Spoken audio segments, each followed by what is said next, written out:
बोले पड़े हो। जैसे हमारे भारत की माताएं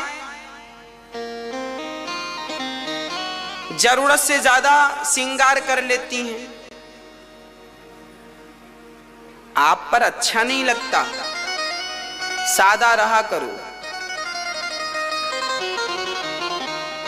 एक बहन के दांत लाल थे, हमने कहा पान भी नहीं खाई हो तो दांत लाल कैसे हो गए। तब बाद में हमने दिमाग लगाया, लिपस्टिक लगाई थी सो दांत में लग गई।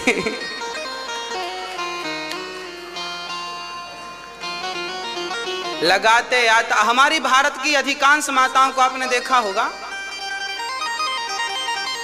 दांत लाल हो जाते हैं। कहने का तात्पर्य यह है कि लगाना आता नहीं है, जबरदस्ती पोते पड़े हैं। बस सब पोत रहे हैं, हम भी पोते हैं।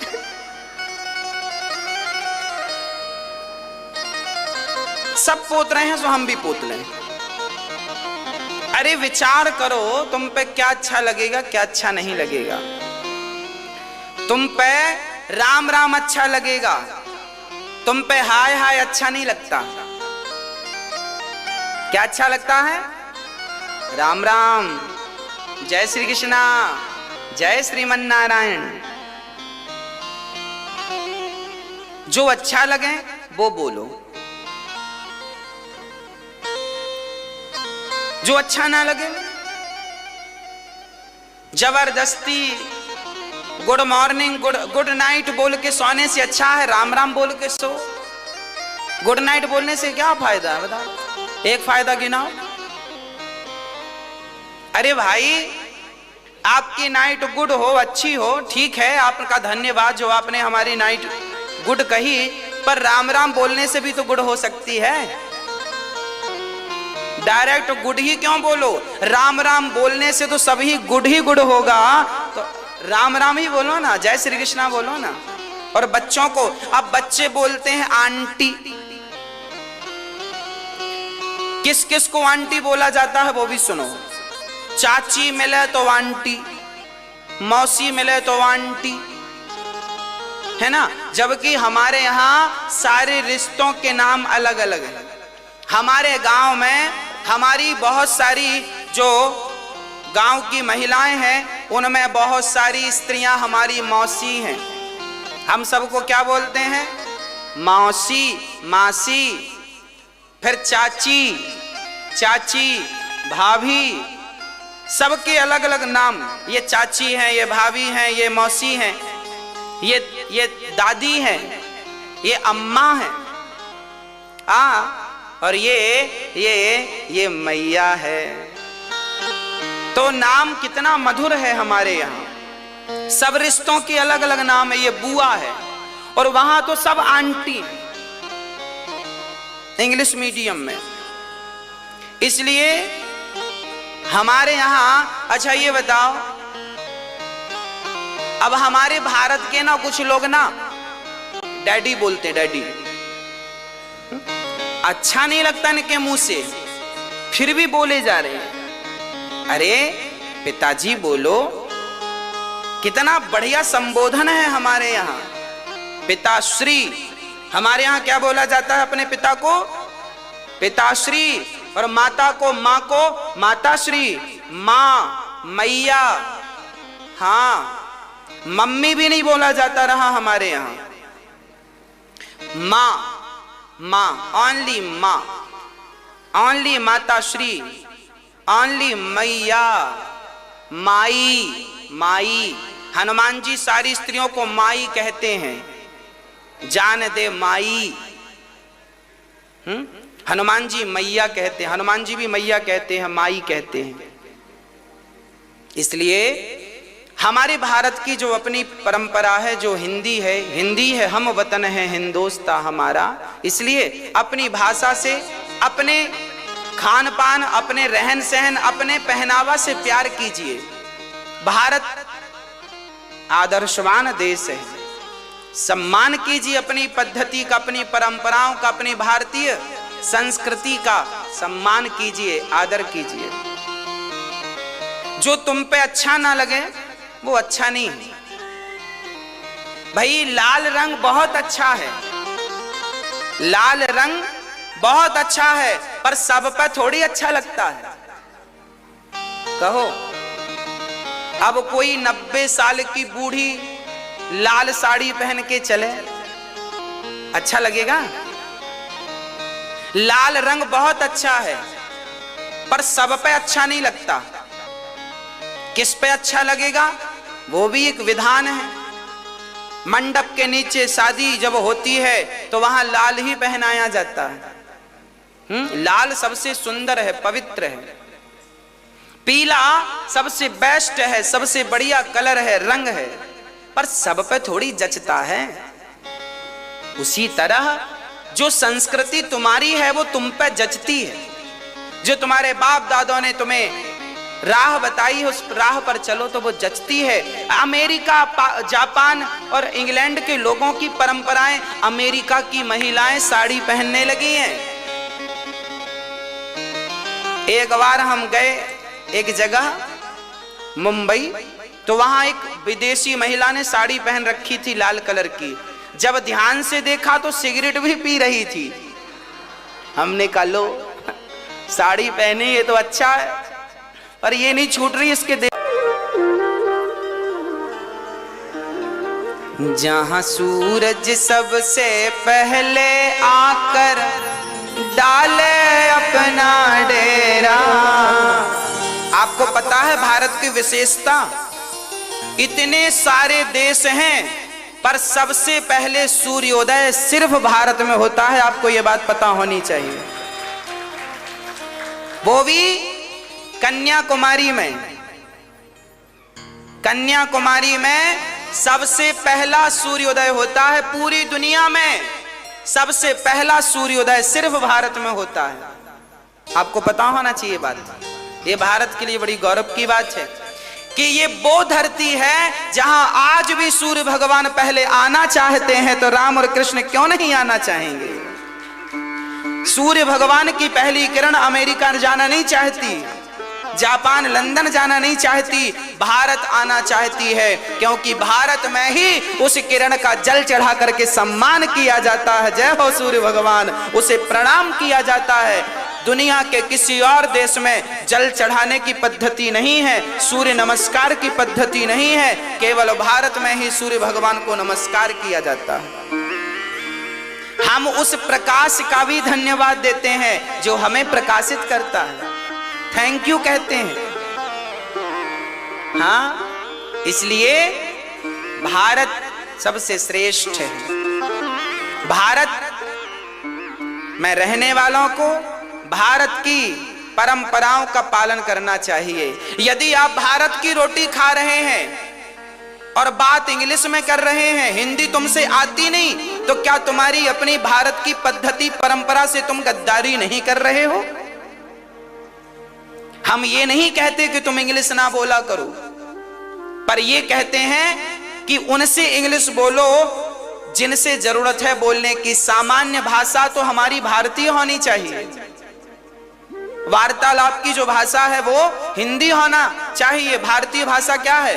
हिंदी। अब हिंदुस्तान की रोटी खा रहे हो, हिंदुस्तान में जन्म लिए हो और अंग्रेजी बोलोगे तो ये भारत से गद्दारी नहीं है। इसलिए उनसे बोलो जिनसे जरूरत है बोलने की।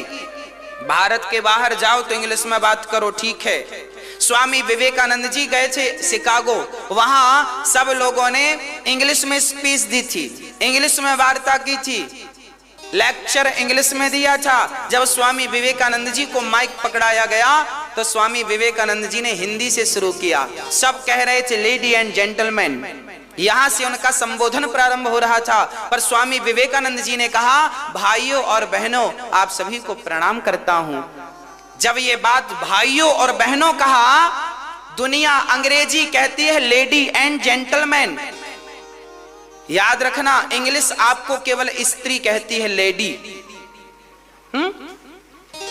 पर हमारी भाषा हिंदी आपको केवल स्त्री नहीं कहती, आपके लिए हमारे यहाँ सम्मान से कहा जाता है भाइयों एवं बहनों, हम आपको बहन की दृष्टि से देखते हैं। हमारे यहाँ की भाषा में एक संबंध है, प्रेम है।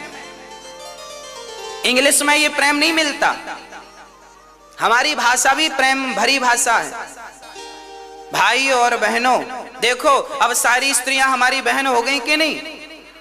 और वहां क्या है? लेडी एंड जेंटलमैन, आप स्त्री की स्त्री ही हो उनकी नजर में। पर हमारे यहाँ भाइयों और बहनों है। वसुधैव कुटुंबकम।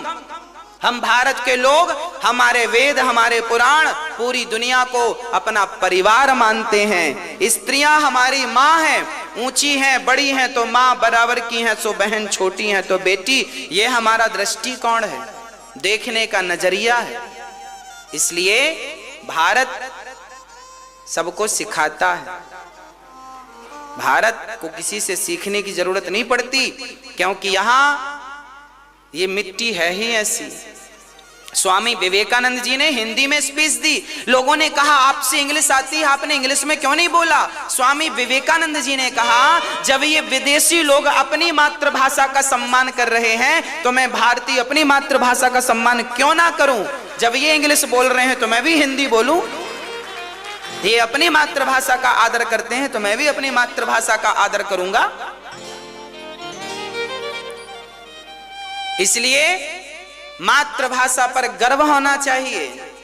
आजकल लोग कहते हैं महाराज जी हमें हिंदी नहीं आती, तो डूब मरो पानी में, चुल्लू भर पानी में, तुम्हें हिंदी नहीं आती?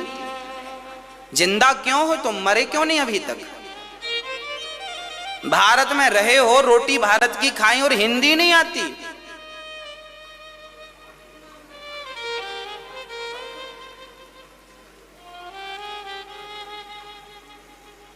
इसलिए अपने वतन से गद्दारी नहीं, अपनी मिट्टी से गद्दारी नहीं। भारत हमारी माता है, तो अजामिल जैसे पापी भी नाम लेकर के तर गए। प्रिय भक्तों, नाम में बड़ी महिमा, नाम में बड़ा बल है। सुनो, एक बार इंद्र ने अपने गुरुजी का अपमान किया था, जिसके कारण गुरुजी नाराज होकर के चले गए। तब इंद्र ने विश्वरूप को गुरु बनाया, नारायण कवच की दीक्षा ली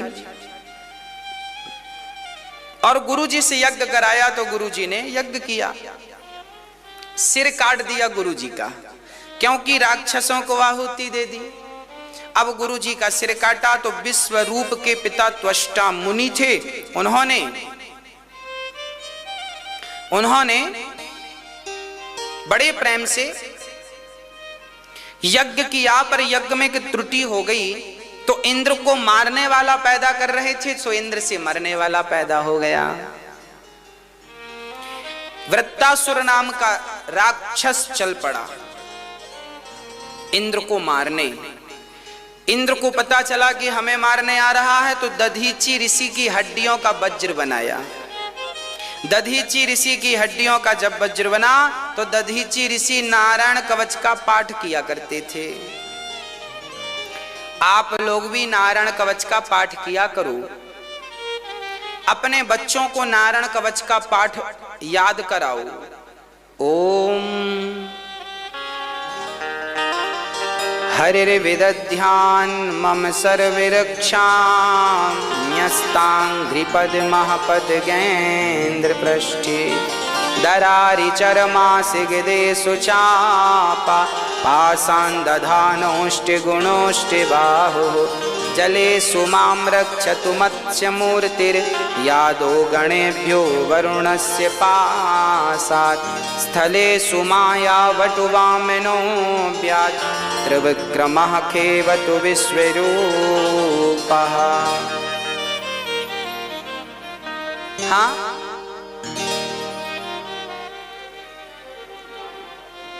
भक्तों,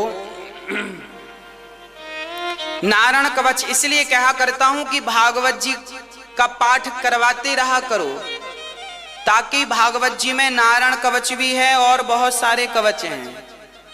गजेंद्र मोक्ष भी है, गजेंद्र मोक्ष का जो पाठ करता है, भगवान प्रॉमिस करते हैं, वादा करते हैं कि जो गजेंद्र मोक्ष का पाठ करता है मैं स्वयं उसका मोक्ष करूंगा, मेरा वचन है।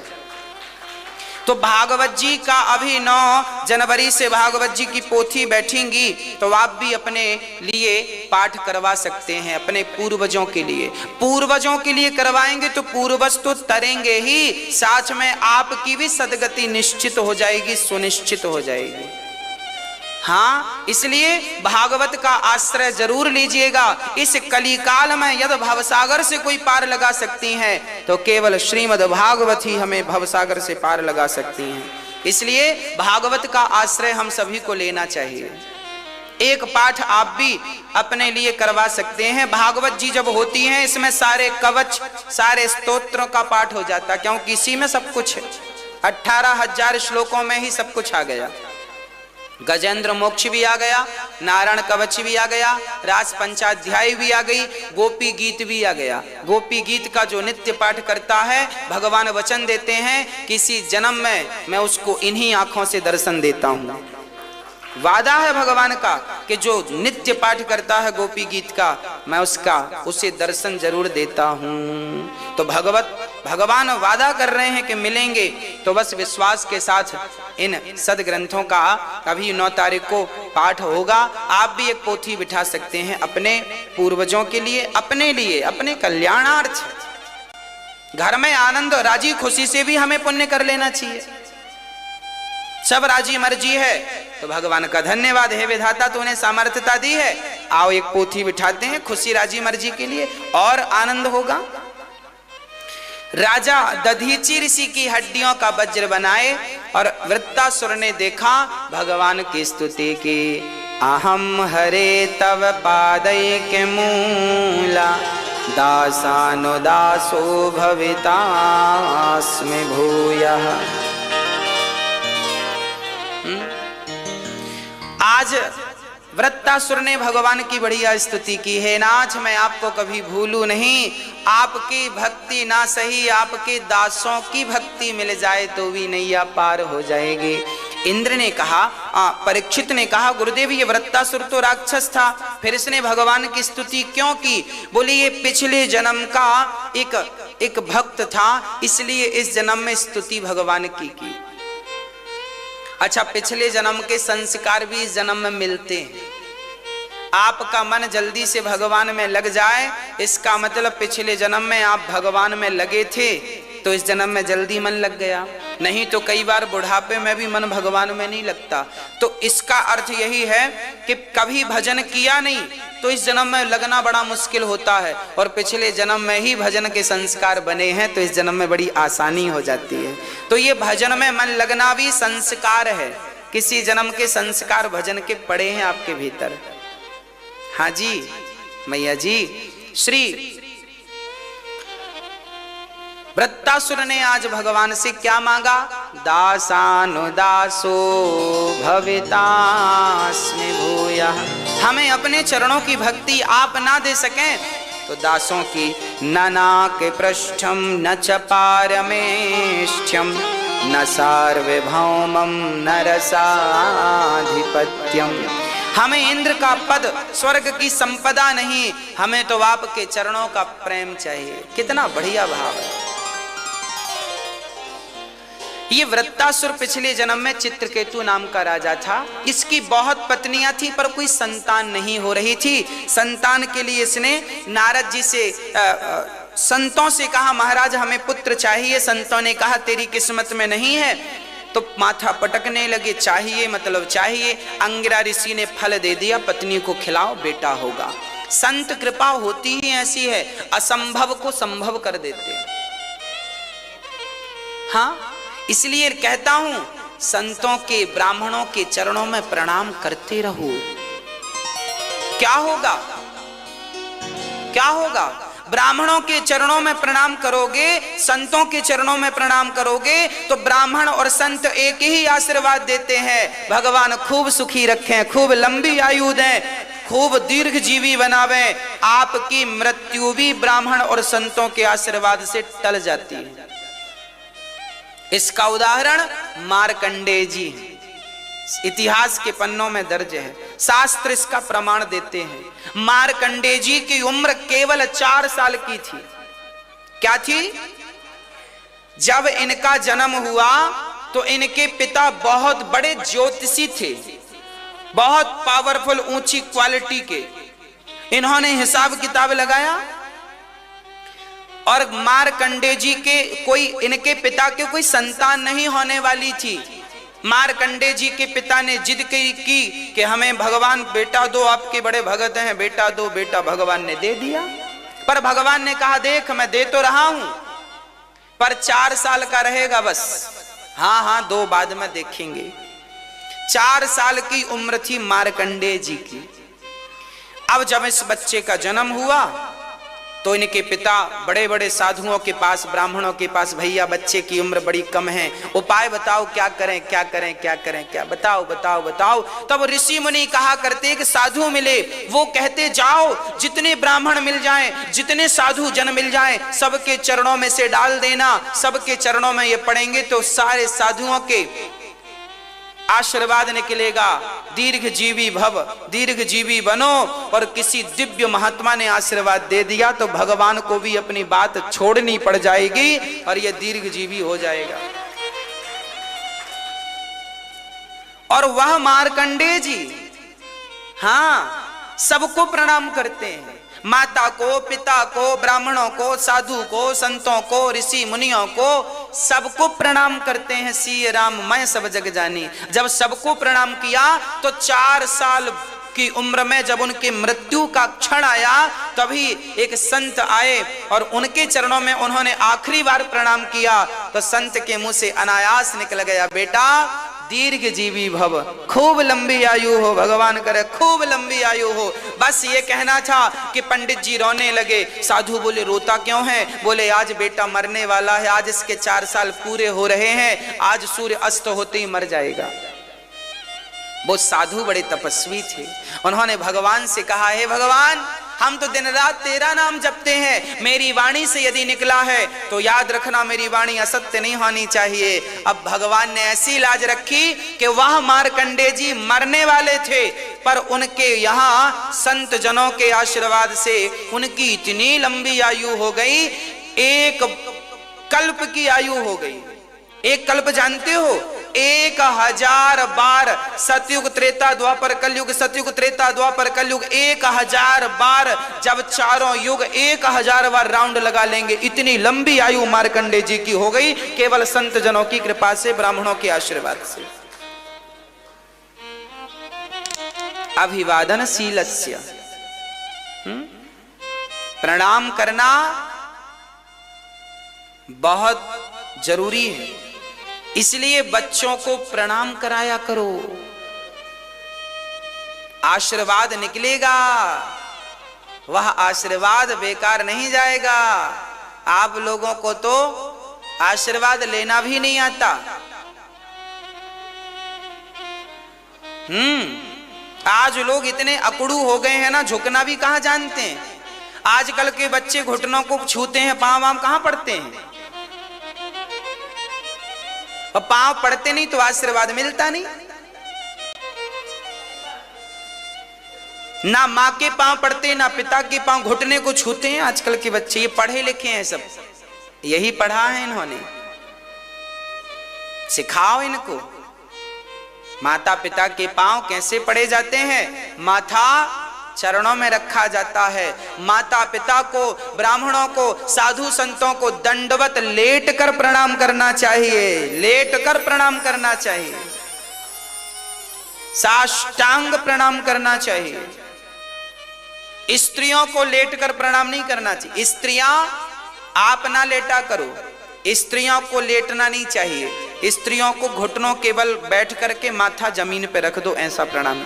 और पुरुषों को कमर उठाकर, कमर उठी रहे और पूरा छाती आपकी ड्योढ़ी ये और माथा उसके बाद जमीन पे रहे, हाथ दोनों सीधे पसारो, इसे साष्टांग प्रणाम कहते हैं। 8 अंग जमीन से टच है।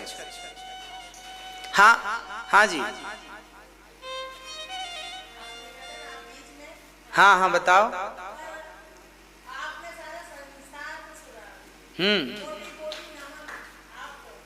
ठीक है, धन्यवाद आपका।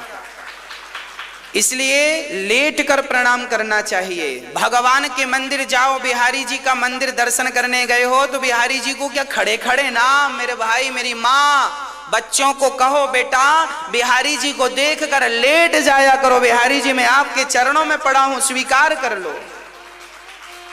मां के चरणों में लेट जाओ, पिता के चरणों में लेट जाओ, लेट जाओ, प्रणाम करो।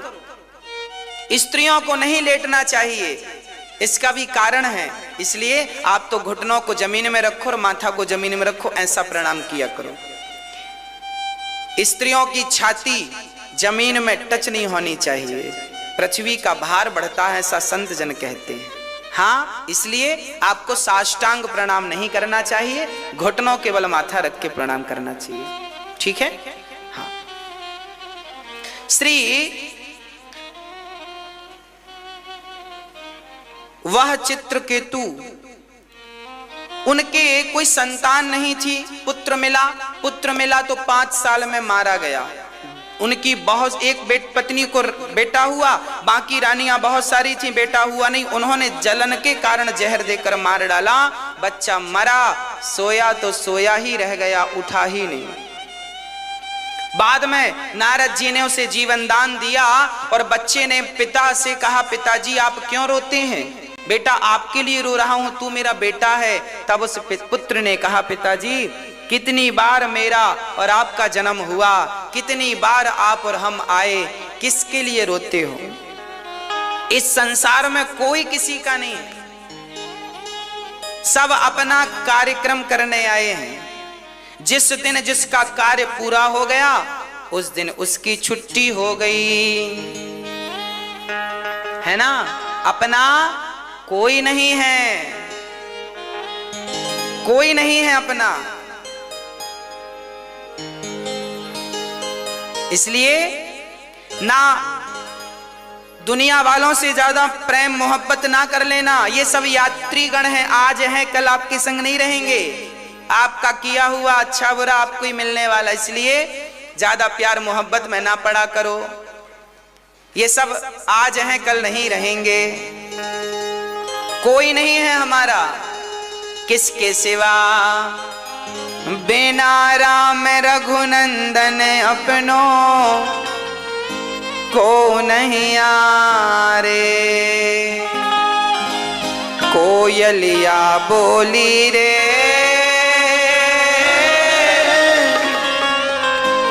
आमवा की डाल अपनों। कबीरदास जी का यह भजन है और कबीरदास जी की भाषा बड़ी अलग है। कबीरदास जी कहते हैं, आम की डाल, आम का पेड़, उसकी डाल पर एक कोयल आपको शमशान में जलता हुआ छोड़ देते हैं। तुम्हारे संग कोई जलने को तैयार हुआ? कोई नहीं। हाँ, इसलिए ये दुनिया के लोग केवल बातें करते हैं कि प्यार करते हैं, कोई किसी से प्यार नहीं करता।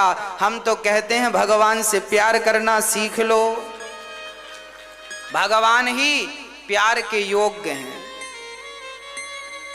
हाँ, ज्यादा से ज्यादा समय सच्चाई, ईमानदारी, मेहनत करते हुए गुजरे, इसकी व्यवस्था कर लो। ज्यादा से ज्यादा समय परोपकार करते हुए गुजरे, इसकी व्यवस्था कर लो। और मैं आप लोगों से निवेदन करूंगा मेरी मां कि आप सभी थोड़ा थोड़ा योगदान इसलिए किया करो कि आपके सहयोग से यहाँ रोज भूखों को रोटी मिलती है, भरपेट भोजन मिलता है, दाल चावल सब्जी रोटी सब प्रकार का प्रसाद मिलता है। आपके इतने से सहयोग से एक एक बूंद से घड़ा भर जाता है। जल बिंदु निपाते ना क्रमशः पूर्ते घटः सह हेतु सर्व विद्यानाम धनस्य च धर्मस्य च। एक एक बूंद के संग्रह से घड़ा भर जाता है, थोड़े थोड़े अध्ययन से व्यक्ति विद्वान हो जाता है और थोड़े थोड़े दान करने से व्यक्ति पुण्यात्मा हो जाता है। इसलिए थोड़ा थोड़ा दान करके अपने आप को पुण्यात्मा बना लीजिएगा। पुण्य करने का मौका मिले तो गवाइएगा मत।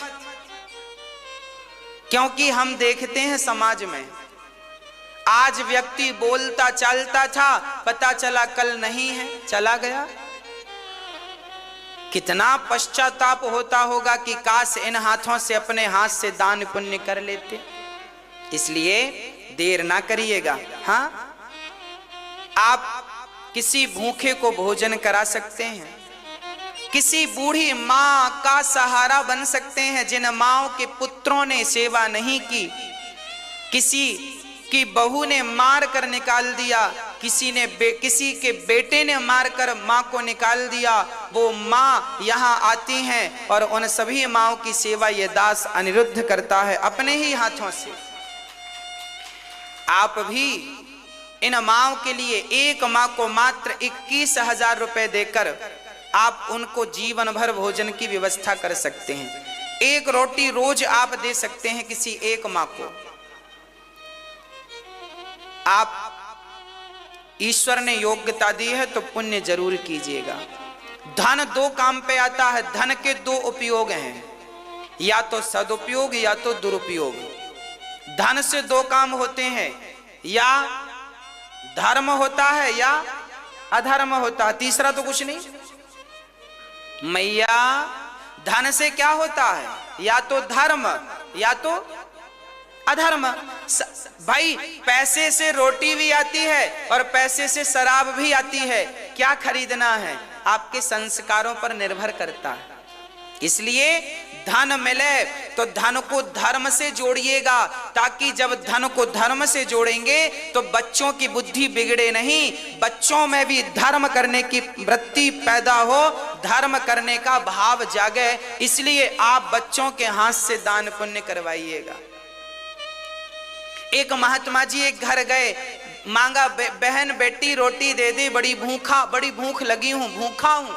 अंदर से एक बिटिया आई, छोटी सी 7 साल की। महात्मा जी हमारी दादी ने कहा है जाओ, तुम जैसे भिखमंगे रोज आते हैं, कोई रोटी वोटी नहीं, चलो। तो महात्मा बड़े दयालु थे। याद रखना, महात्मा आपके घर भीख मांगने आ जाए, कोई साधु आपके घर मांगने आ जाए तो ये समझना कि वो मांगने नहीं आया, बल्कि मांगने के बहाने तुम पर दया करने, तुम पर करुणा करने, तुम पर कृपा करने आया है। भगवान राजा बलि के यहां मांगने गए कि नहीं? राजा बलि के यहां भगवान भिखारी बनकर गए कि नहीं? तो भगवान को 2 पग भूमि चाहिए थी क्या? वो 2 पग भूमि के भूखे थे क्या? भगवान राजा बलि के यहां मांगने नहीं गए, मांगने के बहाने कृपा बरसाने के लिए गए थे। ये समझो, राजा बलि पर कृपा करने के लिए गए ना। तो आपसे भी यदि दान मांगा जाए तो आप ये ना सोचना कि हम दान कर रहे हैं, बल्कि आप पर भगवान आपका धन लेकर उसके बदले कृपा बरसाना चाहते हैं। दानम दुर्गति नाशनम। इसलिए आप, वो महात्मा जी बोले बेटी तेरी दादी ने कहा है महात्मा को भगा दो। हाँ, तो महात्मा जी ने कहा ठीक है बेटी मैं भाग जाता हूं, पर तेरे आंगन की एक मुट्ठी धूल उठा के मुझे दे दे। तो महात्मा जी को वो बिटिया ने धूल दे दी। किसी ने महात्मा जी से कहा महात्मा जी धूल खाओगे क्या? महात्मा जी ने कहा बेटा मैं धूल नहीं खाऊंगा, पर आज इस लड़की ने यदि धूल दान दी है तो कल इसके अंदर रोटी दान देने का भी भाव भगवान जगाएंगे। मैं तो इसके भीतर केवल दान का भाव जगा रहा हूं कि आज मैं इसके घर से भूखा लौट रहा हूं, कल और कोई इसके घर से भूखा ना लौटे। मैं तो ये जगा रहा हूं इसके अंदर भाव कि ये देने का भाव इसके अंदर आ जाए। बस याद रखना भक्तों, ये दास अनिरुद्ध आपके भीतर भी केवल देने का भाव जगा रहा है कि आपका दिया हुआ, और मैं आपको आज वचन देता हूं कि आपका दिया हुआ धन 1 रुपए का भी मैं दुरुपयोग नहीं करता। मेरे अपने कोई शौक नहीं है, ना मुझे कोई खाने का शौक है, ना पहनने का शौक है। मुझे तो माओ की सेवा करने का शौक है और वहां अन्न क्षेत्र बांटने का शौक है, माओ की अपने हाथों से चरण सेवा करने का शौक है। आप तो आपका दिया हुआ धन मैं केवल माओ की सेवा में, जरूरतमंदों की सेवा में समर्पित करता हूं। यहां दवा क्षेत्र भी चल रहा है, रोज दवाई होती है। जरूरतमंद लोग आते हैं और निःशुल्क दवाई प्राप्त करते हैं। आगे एक हॉस्पिटल भी बनाएंगे जहां सबको, जरूरतमंदों को निःशुल्क इलाज मिलेगा, बड़े से बड़ा ऑपरेशन भी निःशुल्क होगा।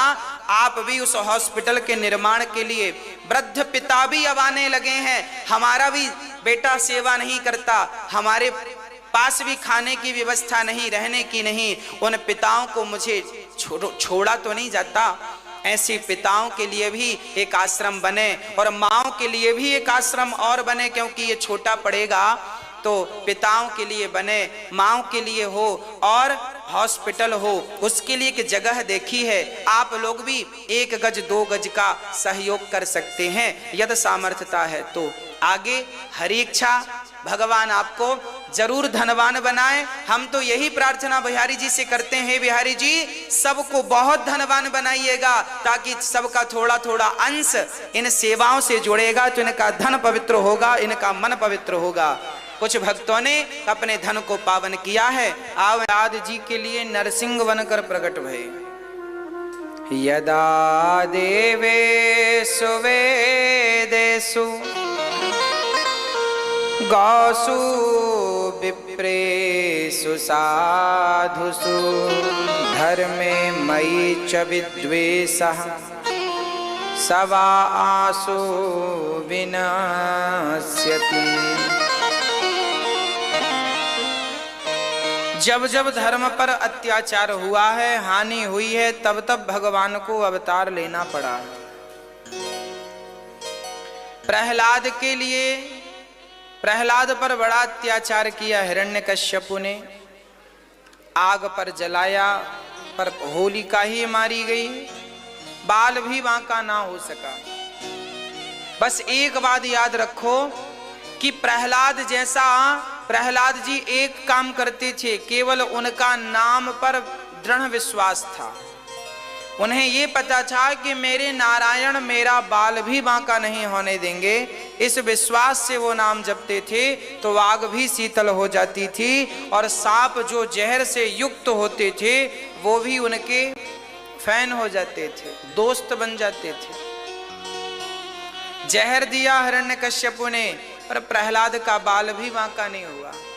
याद रखिएगा, जब भगवान मारेंगे आपको और हमें तो कोई बचा नहीं सकता, और जब भगवान बचाएंगे हमें और आपको तो कोई मार नहीं सकता। बस प्रहलाद पर उनके पिता ने लाख अत्याचार किए पर प्रहलाद का बाल भी बांका नहीं हुआ। प्रहलाद जी जब पढ़ने गए तो इनके गुरु पुत्रों ने पूछा, आपको ये विद्या आई कहाँ से, आप तो भक्ति कहाँ से सीखे? तब इन्होंने कहा, मेरी माँ जब गर्भवती थी, मैं गर्भ में थी, तब मेरे पिता तपस्या करने गए, तब इंद्र मेरी माँ को हरण करके ले गए और नारद जी ने अपने पास रखा, रोज कथा सुनाते थे, मैं पेट में बैठकर सुनता था। माँ सब भूल गई पर नारद जी का दिया हुआ ज्ञान मैं भूला नहीं। प्रहलाद जी कहते हैं अपने मित्रों से कि मेरे असली गुरु नारद जी हैं, जिन्होंने मुझे गर्भ में ही ज्ञान दे दिया था। कई लोग कहते हैं ना, हम पेट से थोड़ी सीख कर आए हैं, पर आपको बता दें कि कुछ चीजें पेट से ही सीख कर आते हैं। संस्कार बच्चों को जन्म के बाद नहीं, जब माँ गर्भवती होती है तब से बच्चों में संस्कार के बीज बोने शुरू कर देने चाहिए। माता पिता सत्य बोलेंगे तो बच्चे पर सत्य का प्रभाव पड़ेगा, भक्ति करेंगे तो भक्ति का प्रभाव पड़े। जैसा आचरण माँ बाप करेंगे उस समय, या माँ बाप जैसा, देखो कांटे बबूल का बीज कहीं भी लगाओ, जब उसका फल निकलेगा तो उसमें क्या आएंगे? कांटे। और गुलाब का बीज कहीं भी लगा दो, जब भी उसमें फल आएगा तो पुष्प ही खिलेगा। आम की गुठली कहीं भी गाड़ दो, जब भी वृक्ष बनेगा तो उससे आम का ही फल निकलेगा। बस सीधी बात यह है कि माता पिता जैसे होंगे संतान वैसी होगी। बस आम की गुठली जैसी होगी वैसा फल होगा। कलमी आम है तो फसल भी कलमी आम की, दशहरी आम है फसल भी दशहरी आम की। हाँ, और जितने आम हैं, लंगड़ा है, गुठली लंगड़े आम की लगाओगे तो फल भी लंगड़े आम का होगा। बस कहने का तात्पर्य यह है, माँ बाप से ही बच्चे में संस्कार पहुंचते हैं। माँ बाप जैसे होंगे, जिस विचारधारा के, माँ बाप के विचार जैसे, माँ बाप की सोच जैसी होगी, वही सोच का बच्चा भी होगा। लगभग मैच करती है सोच। इसलिए आप अपने को देखिए कि आप कैसे हैं। आप अच्छे होंगे तो आपकी संतान अपने आप अच्छी होगी, आपको परेशान होने की जरूरत नहीं। भाई हाथी का बच्चा हाथी जैसा होगा, गधे जैसे तो हो नहीं सकता। और गधे का गधे जैसा होगा, बहुत अच्छा भी होगा तो हाथी जैसा तो नहीं होगा। कहो हाँ या ना? हाँ। गाय के पेट से गाय का ही बच्चा जन्म लेगा ना, गधा तो जन्म नहीं ले सकता। भाई मां गाय है तो बछड़ा भी गाय का ही होगा। बस सीधी बात है कि माँ बाप जैसे होंगे उनके गर्भ से संतान भी वैसी ही होगी। अब आप कैसे हैं ये देख लीजिए। फिर एक चीज और होती, कई बार ये भी समाज में देखने को मिलता, माँ बाप बहुत अच्छे होते हैं तो बच्चे फिर भी विपरीत हो जाते हैं। इसका कारण, ऐसे केस बहुत कम होते हैं। हाँ, अक्सर देखने को मिलता है, ऐसे केस कम होते हैं कि माँ बाप बहुत अच्छे हैं, बेटा बहुत बिगड़ा। बहुत कम ऐसे केस होते हैं। और ऐसे केस तब होते हैं जब बच्चे को कोई गलत संगत मिल जाती है। इसलिए आप माँ बाप अच्छे हैं तो बच्चे अच्छे हैं। दूसरी जिम्मेदारी माँ बाप की यह है कि आप अपने बच्चों को बुरी संगतों से बचा लीजिएगा, बस आपकी विजय हो जाएगी। प्रहलाद जी कहते हैं, मेरे गुरु नारद जी हैं। प्रहलाद जी के पिता बोले, तेरा भगवान है कहां? पिताजी, न केवलम में भवतश्च राजन, सवै बलम बलिनाम चापरेसाम, परिवरे में स्थिर जंगमाये, ब्रह्मादयो ये न वशम प्रणीता। नारद जी, प्रहलाद जी कहते हैं, पिताजी कहां नहीं है भगवान? सब जगह। कोई एक जगह ऐसी बताओ जहां परमात्मा ना हो। विष्णुम सर्वगुहाशया, वह परमात्मा सब जगह व्याप्त है। व्यापक को ही विष्णु कहते हैं। हाँ, जो व्यापक हो उसे विष्णु कहते हैं। सर्वम विष्णुमयम जगत, भगवान सब जगह उपस्थित है। कहां नहीं है? हिरण्यकश्यपु ने कहा इस खंबे पर है, प्रहलाद ने हाँ है, लो कह दिया है। हिरण्यकश्यपु बोला मैं देखता हूं। एक प्रहार किया खंबे पर, खंबा टूट गया। खंबा टूट गया पर भक्त का वचन मिथ्या ना हो, इसलिए नरसिंह भगवान प्रकट हो गए। वाह, भगवान भक्त की आज्ञा का पालन करते हैं। भगवान किसकी आज्ञा का पालन करते हैं? भक्त की। भक्त ने कहा इस खंबे पे भगवान है, खंबा तोड़ा, निकल आए नरसिंह भगवान। हिरण्यकश्यपु डरा, भगवान ने धारण कर लिया गोद में। हिरण्यकश्यपु बोला मैं नहीं मरूंगा। भगवान बोले मरेंगे क्यों नहीं, मरेंगे तेरे बाप। इस दुनिया में ऐसा कोई बचा है जो मरे ना? हिरण्यकश्यपु बोला मैं न दिन को मरूं न रात को। भगवान बोले दिन रात संध्या वेला है, अब तो मरेगा।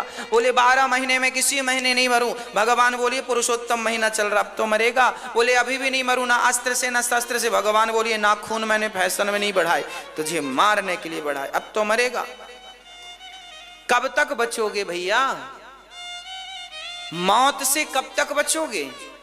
इसलिए मौत आनी है, तैयार रहो। आप अपनी व्यवस्था, मौत को बाद में दोषी ना देना, तुम जल्दी आ गई, अरे हम जल्दी नहीं आए, तुम तैयार नहीं रहे। भाई क्यों नहीं तैयार हुए? तैयार रहा करो, रोज तैयार रहा करो, तैयारी किया करो, भगवान का नाम लिया करो, अपने हाथ से अच्छे काम किया करो। मौत आएगी तो चले जाना बढ़िया। वो परेशान होते हैं जिनकी तैयारियां नहीं होती। हिरण्यकश्यपु तैयार नहीं था। अच्छा, वो मरने को तैयार नहीं था। अच्छा, मरने को तैयार कौन होता है बताओ? बूढ़ा आदमी भी कहता हम ना मरे। मरने को कोई तैयार नहीं है, पर मौत सबकी आनी है, ये निश्चित है। हिरण्यकश्यपु मारे गए, भगवान ने, प्रहलाद जी ने भगवान की स्तुति की, सब डर गए, पर प्रहलाद जी वैसे ही स्तुति की जैसे शेर से सब डरते हैं, पर शेर का बच्चा शेर से नहीं डरता। ऐसे भगवान के स्वरूप को देखकर सब डर गए, पर प्रहलाद तो उनके ही बच्चे थे, वो कैसे डरते। उन्होंने स्तुति की, ब्रह्मादयः सूर्यगणा मुनयोऽथ सिद्धाः सत्त्वैकतानमतयो वचसां प्रवाहैः नाराधितुं पुरुगुणैरधुनापि विप्रुः किं तोष्टुमर्हति समे हरिरुग्रजाते। प्रहलाद जी भगवान की स्तुति करके उन्हें प्रसन्न करते हैं। प्रिय भक्तों, आप अपने मोबाइल के YouTube पर आगे की कथा देखिएगा, कृष्ण जन्मोत्सव। मोबाइल पर आप अनिरुद्धाचार्य जी YouTube पर डालो, कथा सुनने को मिलेगी, क्योंकि टीवी से कट जाएगी 5 मिनट बाद। श्री सुखदेव भगवान कहते हैं, राजन, एक बार भगवान ने प्रहलाद के लिए नरसिंह अवतार लिया, तो एक बार हाथी का पांव मगर ने पकड़ लिया था, जिसको बचाने के लिए भगवान ने हरि अवतार धारण किया और मगर का उद्धार किया, हाथी की रक्षा की। भगवान केवल इंसानों की पुकार नहीं, अरे कोई जीव जंतु जानवर भी भगवान को पुकारे तो एवं व्यवसितो बुद्धिया, अपनी बुद्धि के अनुसार उसने पुकारा। क्या पुकारा? ओम नमो भगवते तस्मै यद एतच्चिदात्मिकं पुरुषायादिबीजाय परेशायाभिधीमहि। हे प्रभु, मेरी रक्षा कीजिए। भगवान ने हाथी की रक्षा की। हाथी को भगवान ने निकाला, मगर का सिर काटा, और हाथी मरते समय कमल का पुष्प उसने चढ़ा दिया। मरते समय क्या चढ़ा दिया उसने? कमल का, कमल के पुष्प को कहते हैं, पुष्प को कहते हैं सुमन।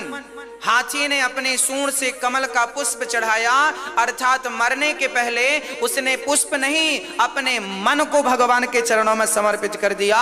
और जब तक मन समर्पित नहीं होगा, पुष्प बनकर, निर्मल बनकर, तब तक भगवत प्राप्ति संभव नहीं है। इसलिए भगवान के चरणों में क्या चढ़ाना चाहिए? मन। मन। अच्छा, भगवान के पास सब कुछ है, पता है भगवान के पास मन नहीं है।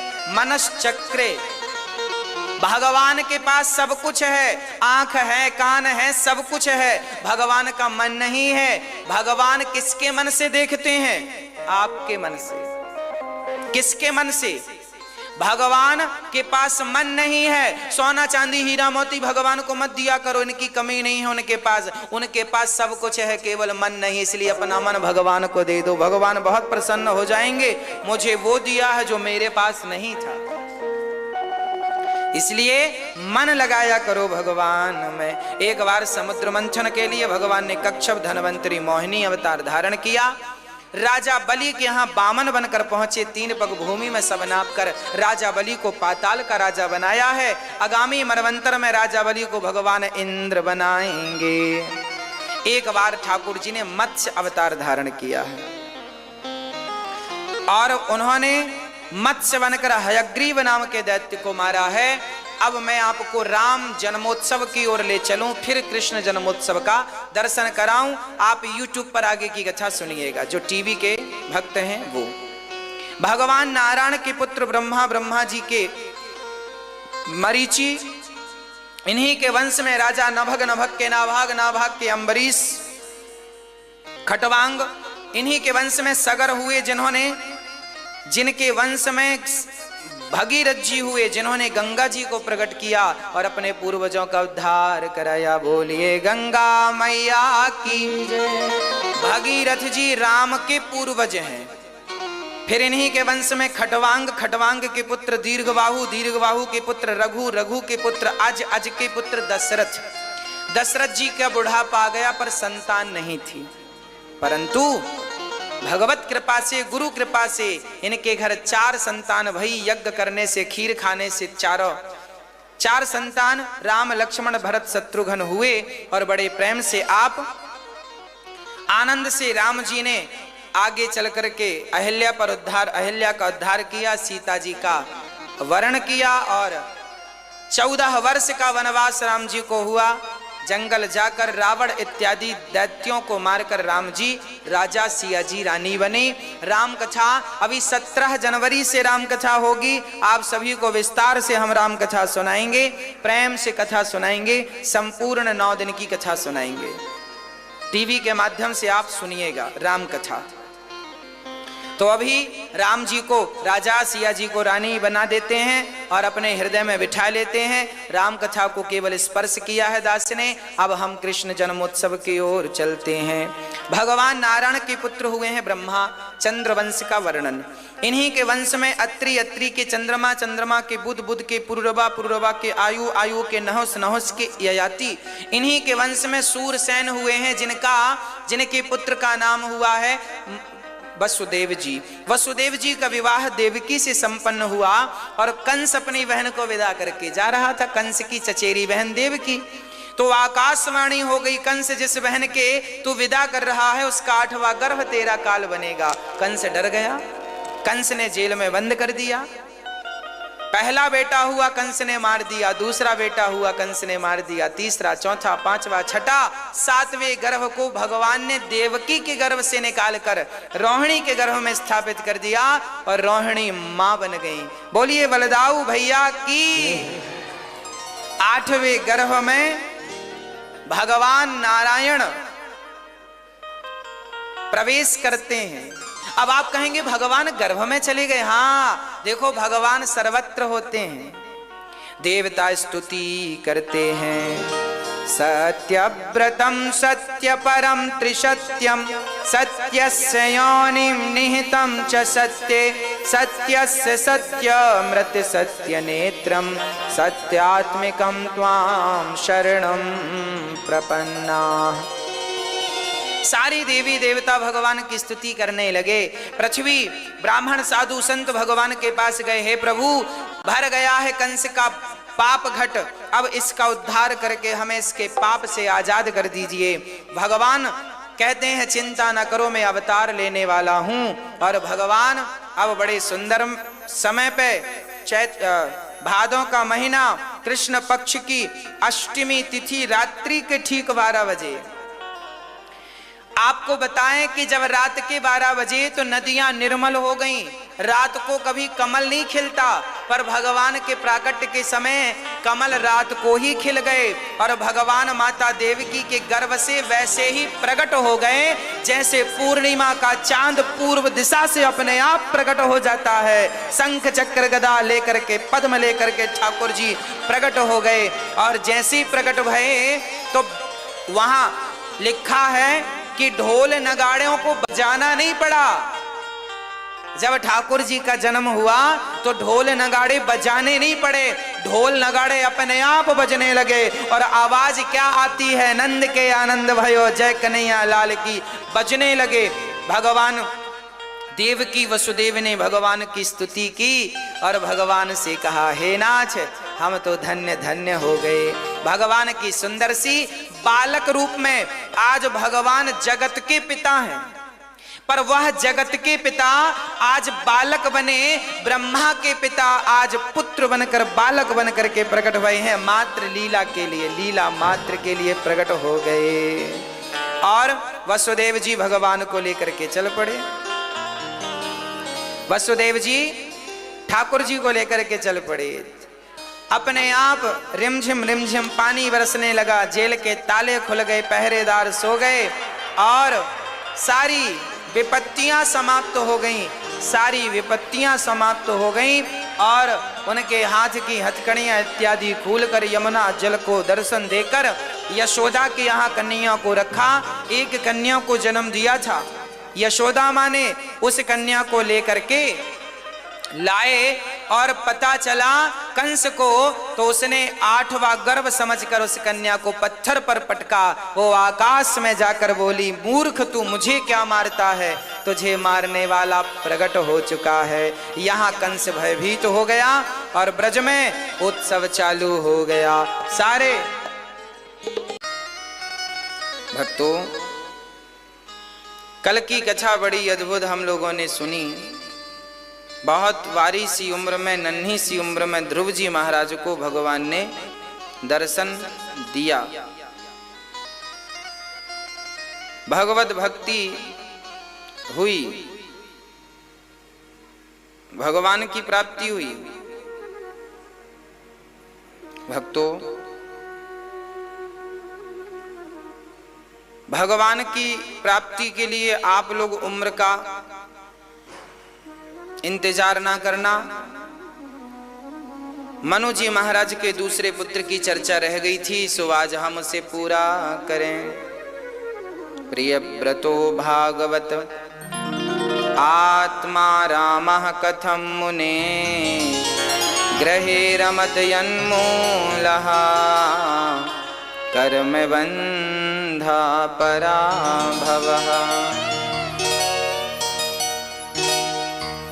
प्रियव्रत जी तो बड़े वैरागी थे, फिर उन्होंने विवाह कब किया, ऐसा परीक्षित जी ने सुखदेव भगवान से पूछा।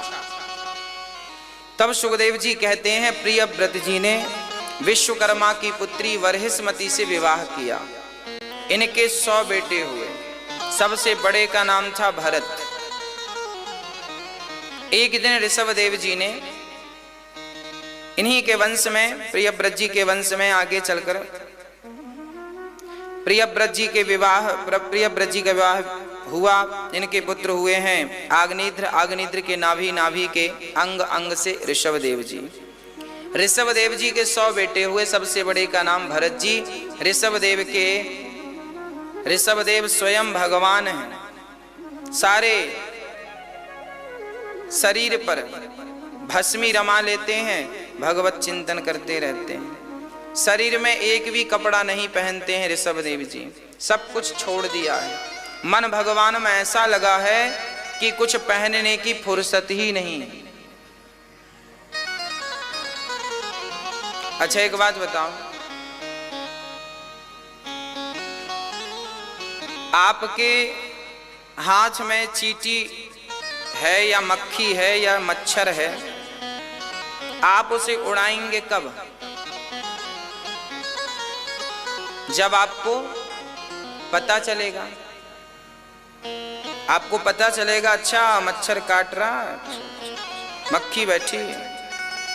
आपको पता चलेगा तो मक्खी उड़ाएंगे, मच्छर उड़ाएंगे। अच्छा पता नहीं चलेगा तो फिर बैठा है बैठा रहेगा, हाँ या ना?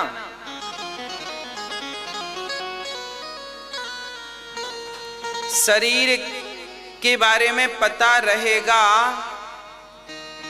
हमें पता है कि आज हमने कपड़े नहीं पहने तो हमने पहन लिए, हमने नहीं पहने थे पहन लिए। हमें पता है कि आज हमने स्नान नहीं किया था, कर लिया स्नान। आज हमें पता है कि आज हमने भोजन नहीं किया, पता चला कि नहीं किया तो कर लिया। हमें पता चला प्यास बहुत लग रही है, पानी नहीं पिया तो पी लिया। भाई जब पता चलेगा अपने आप को तब तो आप कुछ करेंगे। पर सच कहें, ऋषभदेव जी ऐसे महात्मा थे जिन्हें पता ही नहीं था कि वो कौन है, क्योंकि वो अपने से मन हटाकर उन्होंने भगवान में ऐसा मन लगा दिया कि अब भगवान का पता तो चल गया पर खुद का पता, इसका पता ही नहीं है कि क्या हुआ। याद रखना, जब मैं था तब हरि नहीं, अब हरि हैं मैं नाय। प्रेम गलियति साकिरी जा मैं दो न समाय। जब हम थे तब भगवान का पता नहीं था, क्योंकि हम थे, हम मतलब हम। जब तक आपको आपका पता है तब तक भगवान का कोई पता नहीं लगेगा। कहाँ है भगवान?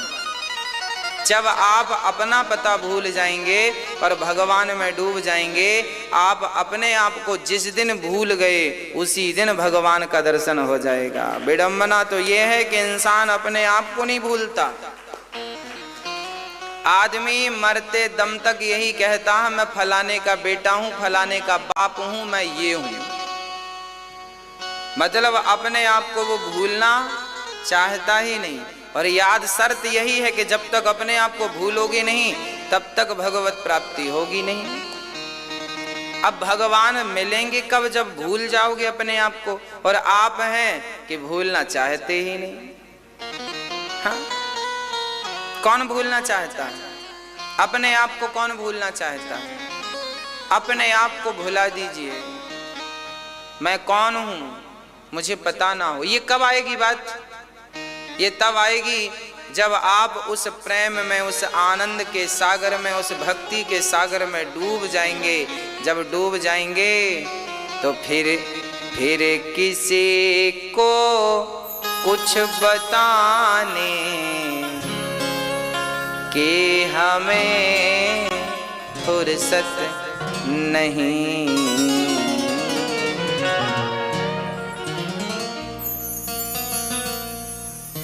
अब किसी महफिल में जाने, अब किसी महफिल में जाने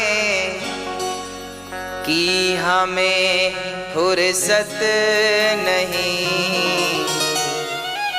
अब किसी को कुछ बताने कि हमें फुर्सत नहीं। एक था दिल मिल गया वो श्याम से, एक था दिल मिल गया वो श्याम से। अब कहीं दिल को लगाने कि हमें फुर्सत नहीं।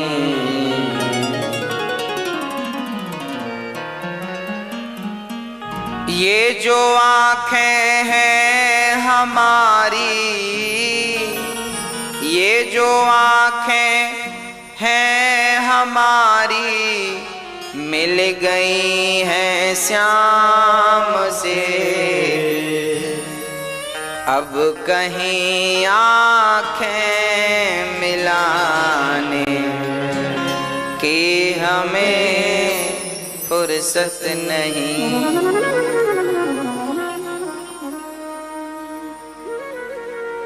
वे वफा दुनिया ये हमसे,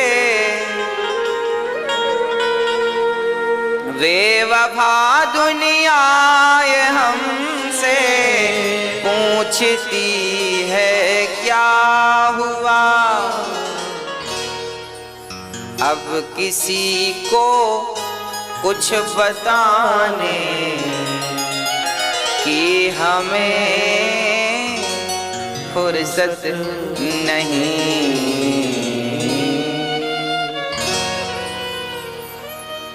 मैं जिस दिन भुला दूं तेरा प्यार दिल से, वो दिन आखिरी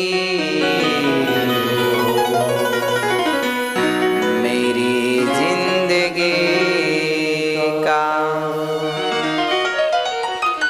ये आँखें उसी रात हो जाए अंधी, ये आँखें उसी रात हो जाए अंधी, जो तेरे सिवा देखे सपना किसी का। मैं जिस दिन भुला दूं तेरा प्यार दिल से, वो दिन आखिरी मेरी जिंदगी का।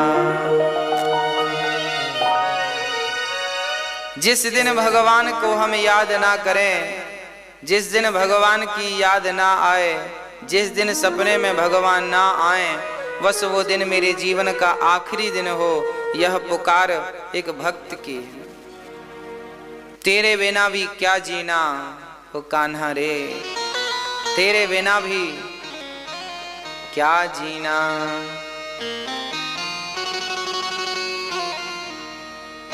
है ना। श्री ऋषभ देव जी महाराज घर परिवार का त्याग करके, बड़े प्रेम से सबका त्याग करके, केवल कपड़ों का त्याग नहीं किया उन्होंने, अपने मन से अपनी पत्नी का, पुत्र का, परिवार का, धन का, वैभव का, प्रतिष्ठा का, अहंकार का, जितनी वासनाएं दुर्वासनाएं भीतर समाई हैं हम सबके, इन सभी चीजों का कपड़ा त्याग देने से काम नहीं बनेगा। कपड़े लत्ते तो बाद में त्यागेंगे, पहले भीतर जो गंदगी भरी है पहले वो तो छूटे, पहले उसका त्याग तो हो। हाँ, पहले अपनी बुराइयों का परित्याग कर लें हम, एक एक से धीरे धीरे। और मुझे विश्वास है कि यदि हम चाह लेंगे ना तो हो जाएगा।